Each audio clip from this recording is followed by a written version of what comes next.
तर पुढची संख्या आहे 4. आता मित्रांनो, 4ने आपण कुठल्या कुठल्या संख्यांना भाग देऊ शकतो? तर ज्या संख्यांच्या शेवटच्या 2 अंकांना आपण 4ने भागू शकतो, त्या सर्व संख्यांना 4ने पूर्णपणे भाग जातो.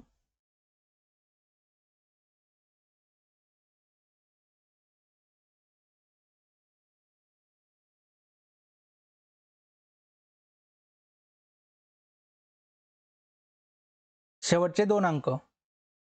मग एखादी संख्या लिहून बघू. आता इथे मी 4520 लिहिली. आता इथे आपल्याला फक्त शेवटचे 2 अंक चेक करायचे. इथे 20 आहे. आता 20ला 4ने भाग जातो का? 4 पंचे 20 म्हणजे जातो. मग याचा अर्थ या संख्येला पण 4ने भाग जाईल. आता इथे मी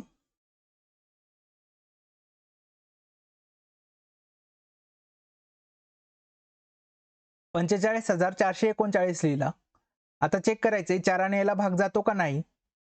मग त्यासाठी आपण काय करणार? आपण फक्त शेवटचे 2 अंक बघू. 39. आता 4ने 39ला भाग जात नाही.